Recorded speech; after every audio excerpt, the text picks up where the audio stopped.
Hi, and welcome to the show. And today, we're going to have fun. We're going to have fun with robots. Because I have with me today a couple of champions coming from McMinnville that went to national competition and are back with the stories to tell and their champion robot, and we'll see a demo. So with me today, I have Carly THORKILDSON and Laura DENNEY, co-captains of Ursa Mechanica, right? Yeah. All right, well, welcome, and you've got quite a story to tell. Well, let's get started. History of robotics. Where did this get started, and how did it come to Mac? Well, it kind of started, robotics kind of started in the DENNEY Middle School a year before Laura and I started, and then the second year that robotics happened at all in McMinnville, we joined the team, and we've kind of been on a team since then. In DENNEY? In DENNEY, and then once we aged out of DENNEY after 8th grade, we started joining MHS Robotics in high school, and then we just kept working. So you've been from the beginning. You guys are the yeah. founders. Yes. And you're juniors, right? So you've got another year to do some robotic amazement. All right, wonderful. Any more about the history of... Now there are 6 teams in our school district alone.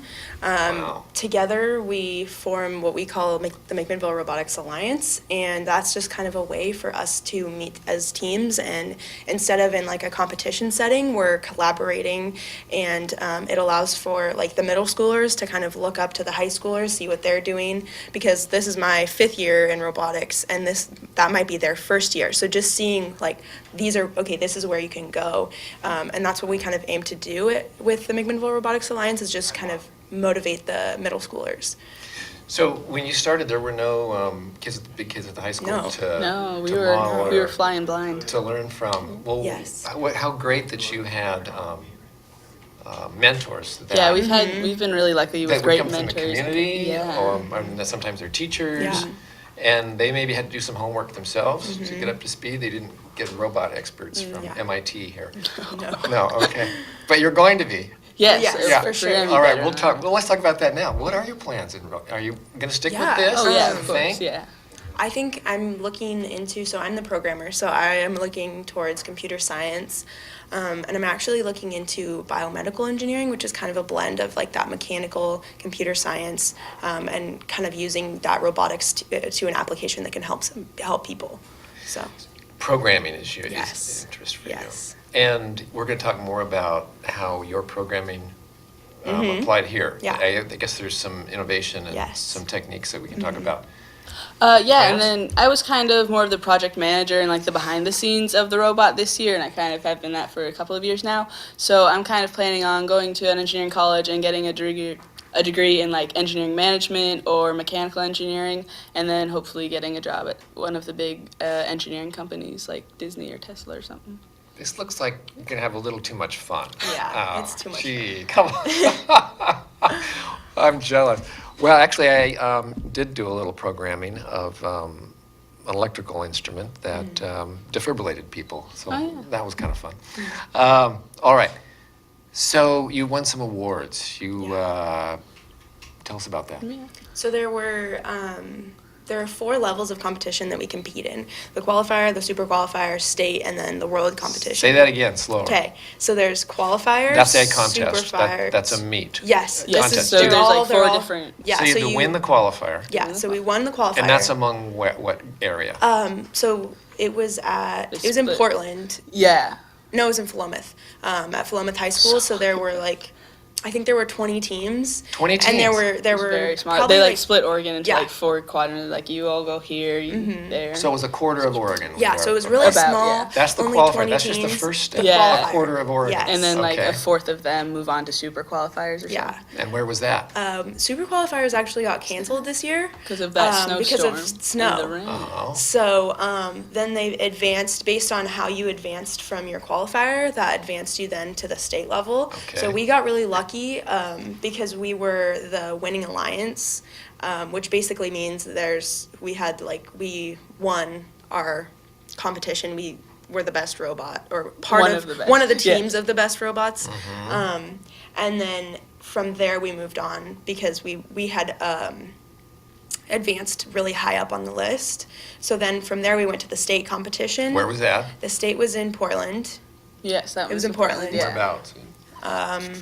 Was that Liberty High School. Yeah, Liberty. So and that's starting then- to get pretty intense. You're Yeah, gonna- so that's like top of the state. And So there's like from 60 qualifiers teams. where there was 20 teams. Yeah. Then we went to state, which had 64 teams from Oregon. So then the competition there was really tough. It was. What was your attitude going in even to the qualifiers? Do you like, we've got this? Yeah. We're saying we got this, but then we're Qualifiers- like, what if we don't though? Yeah. Okay. Qualifiers, we were like, okay, pretty sure we got this. Yeah. We've pretty much made it past qualifiers every Yeah. year. So we're like, okay, qualifiers, that's easy. We got that done. Yeah. But then state, we've never moved on past state. So that was kind of, our goal was to move on past state. And we didn't this year based on our robot, but we Because like only we the won top a three lottery. make it on. We won a lottery that advanced us to the world competition. Kind of like the wild card? We were the wild we were card. complete wild card. Yeah. It was like there's like 300 entries in there, Yeah. and based on how long your team number's been around, you get a certain number of entries. But we've only had this team number for 1 year, and so we had like one entry out of 300. So we got picked So- to be as one of 10 of like the wild card teams going to Houston.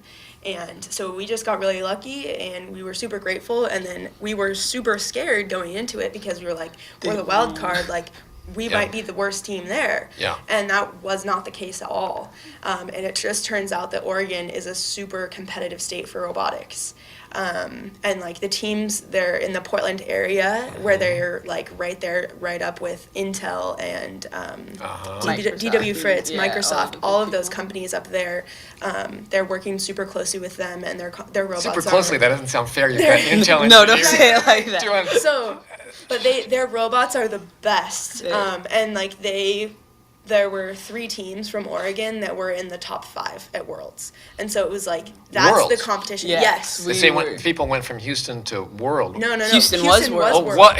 Yeah. Yeah. Oh. Yeah. Okay, you went right from Oregon State to World. Yes, Yes. because they used to have a super regionals in between, but then Yeah. like Oregon has a really big robotics population, but like all the other states don't share it, and so they said we have to get rid of super regionals, and then we're just going to advance less people from each state Yeah. into worlds, and so that's why also at state we were like, are we going to be like top 10 teams? And people from Yeah. other countries were there. Yeah. Yeah, we got paired with a team from China, or 2 different teams from China. So that And was one of really them fun. didn't. One of the teams didn't speak English at all. That's crazy. And it That was, was it was fun. crazy. It was something we had never considered before. I mean, all of our competitions previously were in Oregon, and everyone spoke English. Everyone understood the game, and then we get to Houston, and we're like trying to communicate with this team from China, and like I have my Google there's Translate out, and I'm like, there was no oh. way. It was crazy, but it was super fun. Did they have the same requirements? Their Yeah, robot was yeah, doing yeah, it was the same game. Was their robot like? Unfortunately, I think what happened is like when they shipped it over from China, Yeah. I think it might have got dinged around in the plane, Oh. and so we were trying to help them with programming, but we didn't have enough time to do that. Yeah, Ouch. So Oh, it didn't that's work. disappointing. Oh. during Ow. our round. It was but okay. Teams it was from all right. what other countries were there? We had a team from Jamaica, like right behind Yeah. us, and they were playing their music a lot. And we had a team from Brazil. They were fun. And then there was a team from Yeah. Lebanon, and there was like 4 teams from China because that had a really big population Yeah. there too. New Zealand, Australia. Yeah. Um, I think they were all United over. Wow. Emirates. Yeah. United, yeah. UAE. Wow, this is amazing. So Yeah. you got some awards. Yeah. Yes. So, What happened? So at qualifier we won. It's called the Rockwell Collins Innovate Award, and it basically rewards a team that has a really creative solution to the problem. This year we tried to keep it really simple because we think that simple is like the simplest. A solution is probably the best solution. Yeah. So we kept it super simple with our design, and part of the design is, does it work? If you get the award, it probably means you have a really effective robot and it's really good at playing the game. But it also is awarding people who are really good at documenting their designs and documenting the way that they get there. So we have this giant notebook full of everything that we did that season, and one of the things that we added in was CAD models, so computer-aided design. We have one girl on our team who's like super great at it. And she completely computer designed the entire robot, and that was all documented. And she started from the beginning of the season, so we have 3D models of, okay, here's what our robot looked like in December, here's what it looked like in January, here is like one type of arm that we have, here's another type of arm that we're trying. And so the judges really rewarded us with that, and that's part of how we got the Innovate Award. And then Now super. the Innovative Award was. I'm sorry. Go No, ahead. you go. It was given where? at the qualifying level. So way back when. And then at state, we were like, okay, we won it once, we could probably win it again, Okay. but we did not. And then at the world's level, we figured, okay, like, we didn't win it at state, so we're probably not going to win it at worlds. So instead of going to the award ceremony on the Saturday of worlds, there wasn't anything for us to do besides go to the award ceremony. So we ended up going to the NASA headquarters in Houston, and when we were waiting in line to go to see the mission control room, we were actually, one of our teammates was like, guys, like, we just won, we were a finalist for this award that we had won, for the Innovate Award again. So basically, there's 5 teams that are basically awarded the finalist, kind of like runner-up, and then one team that wins it all. Yeah. And then there's actually 2 world competitions in Detroit. One's in Houston and one's in Detroit. And so if you think about the 10 teams that were awarded the Innovate Award and like considered like the best robots, the most innovative robots, we were among that top 10 Wow. teams. So we were super excited about that. Well, you talked about the documentation was so important. Now, that's one of the first things as an engineer. People think, well, what do engineers produce? Well, they produce models and prototypes. No. They produce a document. Paperwork. Boom, So here you much go paperwork. to manufacturing so they can build it. That's been my job since like grade 7. I've always been the engineering notebook head, and that's really hard for some of our engineers and builders, is that all they want to do is make a robot and they don't understand you got to step back a few Yep. times. You gotta Yeah. document it all. So Well, let's just jump right to this problem that you solved in this innovative way. And we'll probably talk more about the problems when we get introduced to the robot, but what was that problem? So you had several problems you had to solve, so and there's- one of them got the Innovation Award. One solution? No, just like the solution of our whole- robot. the whole thing. the way we approach the issue. Yes. Wow. Yeah. So the whole robot was up there in the top 5 innovation. Yeah, Most out of the innovative robot. 160 teams that are at Houston, and there's Yeah, probably Houston, another Yeah. which 100. hundreds have been left behind at home. Oh yeah. Yeah, no, There's it was I think there's crazy. like Thousands. 70 to 100 teams in the world that exist. Yeah. So being in that top 10 Oh my is God. like incredible. And we're super excited. All right, well, let's we can't wait any longer. Yeah. This is the baby. What's it called? We call it Yogi. We have a bear theme this year. I mean, like McMinnville Grizzlies, so bear themed. So Yogi Bear. Let's get a shot of this guy. This is Yogi Bear. Yeah. I don't get Yogi Bear from this. So where did that come Just from? A bear name. Oh, because you're the Because Ursa we're- Mechanica. Yes. Okay, a bear name. All right, well, just launch. You got a problem, and then you designed this thing to fix Yeah. to solve those problems. So basically, the problem was that we needed to sort between balls and cubes, which are You can see on the floor. So you have to sort between the balls and the cubes and put them up in a lander, like a scoring zone. Yeah, we got to talk in the mic. All Yeah, right, okay. here we go. So you score it in the landing zone, which is, I don't know, it's probably like 2 feet up. Yeah, it's pretty. And so we have a size constraint on our robot, so obviously we can't just like feed them up there. So we have to try and figure out how to get them from the floor up 2 feet into the score zone. And this was also one of the first years I had to put a weight restriction on it because they were hanging. Yeah. So Yeah. we had to cut off the So weight. basically our solution is this arm that telescopes out. It goes out this way first, extends all the way, and then there's a little lock right here when it's all the way extended, so that then it can pivot up and over, and then it will take in, there's like a moon crater kind of that holds all of the balls and the cubes. And on the they're field. mixed in there. They're Yeah. mixed. And then we have to be able to sort them into 2 different bins. So you pick one up and decide what it is after you pick it up, or do you go after No, a certain it's actually, we pick it up and then we have there are different sizes and different shapes. Yeah. So what we've done is our sorter on the end, it'll collect them in here, like that. that's how And it then goes goes in, and then if we can put a cube in here too, you'll notice that Well, you this. get more than one item in there at a time. 2, yeah. Two, okay. So Then they when we say- release the servo, the balls come out this side, and the cubes Okay, go out that's the end. genius right there. Yeah. That's it. Oh my God. Yeah. So it's it's just sorting based on shape. Yeah. It was like a super simple way to kind of distinguish between the two without having to use any sensors or like being super particular. Like we only want balls. Yeah. Oh my god. Yeah. Which Physical. really increased. Now, why did the arm come back here first? Why so did it do that? basically our goal was to use the least amount of motors as possible because we Yeah. also have a motor constraint. So our robot first comes back and unfolds so that it only has to spin with one motor. So the motor, when it spins, will extend it out this way. But if we were to keep going, it wouldn't be able to come all the way up like this because it would just collapse. Without the servo lock, it just collapses. Oh, so the mechanical motion trips Right. the servo lock, Yes. so you don't well, need. no, so the servo lock is Oh, okay. actually a driver-controlled thing. Okay. So it extends out, Yep. trips the servo lock, And I then missed it it, can. but and then it can can, latch. and then it will just go up and over here. Okay. It'll collect on this side, Mm-hmm. and then the lander area, whereas the scoring zone is up on this side. So then it'll dump from here. So back and forth. So back and forth. This is another part I'm seeing. This is excellent design. That's part Yeah. of the innovation work. Yeah. Wow. What do you got? Joanna? So I'm mostly documentation, so I've just been looking at all of the different designs. And before Worlds, actually, we used to have the C channels, and those were about Yeah.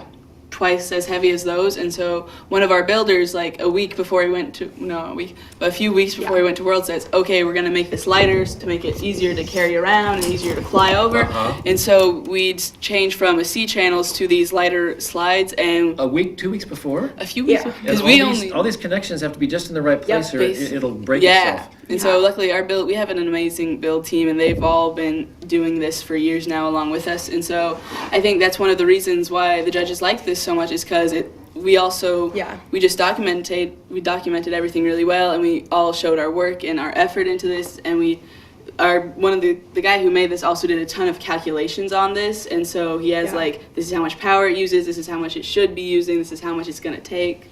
And so All right, so you sort these balls and you put them in different places after you Yes. pick them up out of this pile.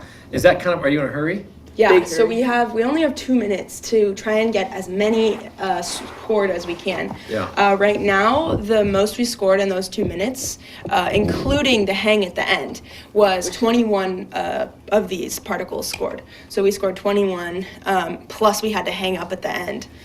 So how do you decide when to go hang? So they so like to there's cut it really close, and it scares me. So you're the trying last to up about your numbers and 7 leave seconds. enough time to hang. Yes, so we And if you don't hang, you lose. lose, big you time. lose 50 big time. points. And it was so scary every time that I was like watching. But you don't want to quit too soon. Right. I know, because So- I was like down there, I'm like, oh my gosh. All right, talk about this hang. Yeah, so there's the end of the last 30 seconds of that 2 minutes is what they call end game, which is when they open it up so that you can begin to start hanging. So my job, I'm the driver coach, so we have the 2 drivers who are controlling the robot and working together. My job is to watch the clock. And so I can say, okay, there's 30 seconds left, let's go and see if we can get 2 more trips in. And then when there's about 7 seconds left, I have to be like, okay, go hang, like you have to do it right now, otherwise we won't get it. Yeah. So we can hang it in about 7 seconds or less. Most of that time is just lining up the hook right here. But we have mechanism wheels which can go forward, backwards, side to side, and turn, which makes that lining up super easy and quick. So your mobility was probably exceptional. Yes. Okay, I don't think we've described what hang means, so put that in another word. Yeah, so there's like a moon lander. Yeah. Moon lander, it's not real, but like A model. pretend, one yes. On the floor. And that is where you score up and into it. And on it, there's about a 1 inch by like maybe an inch by an inch hook. And you have to hang and pull your whole robot up off the ground. Do a pull-up. Do a pull-up. Where's your pull-up arm? Yes. Can you give us a demo? Yeah, so it's actually powered by a lead screw, which spins, and then that goes up and down. A lead screw. A lead screw. Is that like a rack and pinion sort of thing? Kind of, yeah. It's like a giant screw, and then as that screw turns, it's kind of like unscrewing a bolt or screwing a bolt. So it'll either go up so or there's down a nut based on on it that goes up and takes your whatever it is you want. It goes up. So if we start it here, that goes up and down that way, and then down that way. That's as high as it needs to go. That's as high as it needs Because to the go. hook is, you knew how high the hook was off the ground. So it So actually, the hook's like that? yeah. So actually, that red mark at the bottom Yeah. is right at the right place for us to go, and then it'll hook on. So if there's, I'm going to leave my hand right here. Can you come get on that hook? Maybe. All right. Am I strong enough? Can you do a pull up on me? Yeah. Oh, I broke my finger. Okay. Yeah. Got it. It's Yeah. stronger than my It's really strong. It's really strong. The I torque should have used 2 fingers. the torque of a lead screw is really high. So that is why we picked that mechanism. Oh, wow. And those were the tasks, was sorting these guys, Yep. getting as many as you can, doing a pull-up, and then, Then we're done. and then you look at your score. Yes. And look up at the board and see where that put you. Yep. Wow. Okay. And you have all kinds of restrictions. Oh, can you make it move some more? I think Yeah. people would enjoy Yeah. Okay. So seeing that thing go. You're the wheels right now. So. Do I need to start? Oh wait, I need to start the Should program. just- So Yeah. that Okay. is the arm extending. Okay, at the same And time it's then moving. So 2 people would do that's 2 the things lock. at once. Yep. You're extending, And you're then- moving That is it coming up and over. Yep. So it'll whoa. into the lander to grab, What? or into the crater to grab. So then it can grab. Okay, and you got this little Let's see flappy if we can wheel get that What we got? pulls it in. Okay. Yeah. So that will probably turn. Oh, there you go. Okay. Forward. Okay. So that comes Alright, up. alright. And then basically we Can you just hand go it to me? up. Oh. We might. Yeah, all right, I'll just be then- right there. There you go. Yeah. Okay. Gotcha. Oh wait. There you go. If I hadn't moved, it would have been perfect. All right. That is great. Yeah. And can you do a little donut for us? Maybe better draw that back in. Yeah. Here. Before we- I'll get that back. What are those wheels called? They're called McMinnville wheels, so they actually go in multiple directions. And there's a motor on each wheel. Hold on. Yes. Carly killed it. No, I'm. So this happens during competition. right? Yes. If this Oh my happened- God. Luckily, this didn't happen You're during our worse. competition, but this happened to a lot of teams, including us, during like our qualifying at state. Uh-huh. But there we go. Oh, There you All go. right, put that. And then I'll drive. Okay, so we can go forward, backwards, Yeah. and then we can go side to side. Because the wheels kind of fight each other, Yeah. but they tread on them Yeah. as opposed. And then we can spin like that. Ah. Yeah. Oh, that is incredible. All right. Congratulations. That Thank is you. a beautiful, beautiful piece of work. So let's talk about programming. Yeah. How'd you did some So- innovation in programming. Yeah, so basically we do all of our programming in Java and Android Studio, and what we did, it was actually my first year working with another programmer. Usually I do it all by myself, but I got to work with Ethan Hampton, who was fantastic, and we basically had to figure out a way to share code, which we used GitHub, which is a way to share code, and then so I could do a piece of work, upload it, he could download my new code, it would update on his computer, and basically we could share back and forth, and all of our code was available online, so other teams could use it if they wanted to. Really? Yeah. And we also incorporated a couple sensors, so we have limit switches on both the hanging arm and the collecting arm, which help prevent overextension. And braking itself. And braking itself. So when those are tripped, it's like it doesn't let it go any farther. And that's better not fail or you will break. Right, So these little right. sensors are what, micro switch or something? It's a limit switch, so when it's pressed, it's just like, okay, no more motors, Yeah. don't move. And then we also have a gyroscope way down in the very center of our robot that helps with really accurate turning during the autonomous period, which is the pre-programmed steps. There's actually a USB camera on the front of it. I'll show you.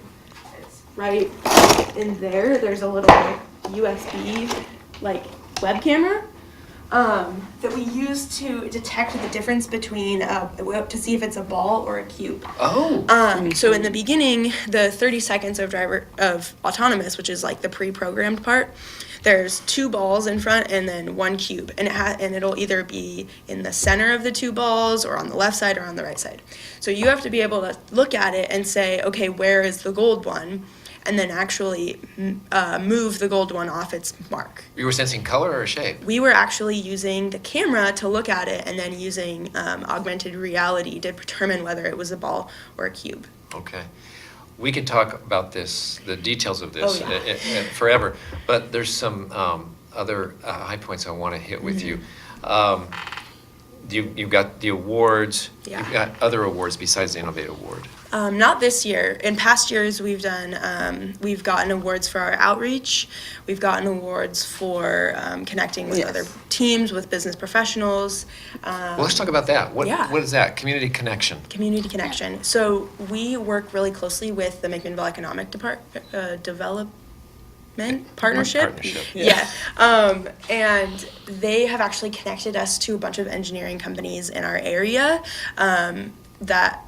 we've been able to go to their spaces and, okay, these are what these professionals are doing. Here's how what we're doing in our little club is going to apply to our lives later on if this is where we choose to go.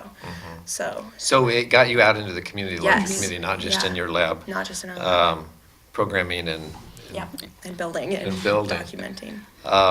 and then talk about the culture of robotics. Oh my gosh, it's really supportive, and first the overarching like Company? organization and company that sets it up, it stands for the inspiration and recognition of science and technology. And then in there we have like FLL, which is for like the little elementary school kids, and FTC, which is for middle and high schoolers, and then FRC, which is mainly for high schoolers and is more advanced. But within that community, it's really supportive and collaborative. And so, but because of FTC, we're helping FLL and other FTC teams, and our FRC team also went to Worlds with us, so that was really fun to talk to them. And also, that other team is the grade school?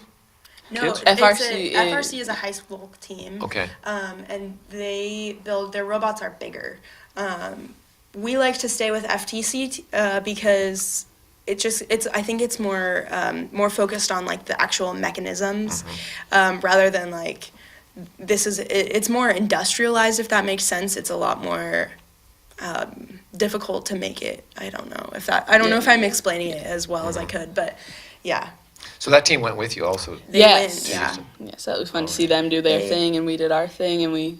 Now, they went on their own merits, is that right? They also Yes, won they were- through their Yes. competition. Yes, they did So good. they actually, instead of being a wildcard team like us, they won their competition and advanced that way.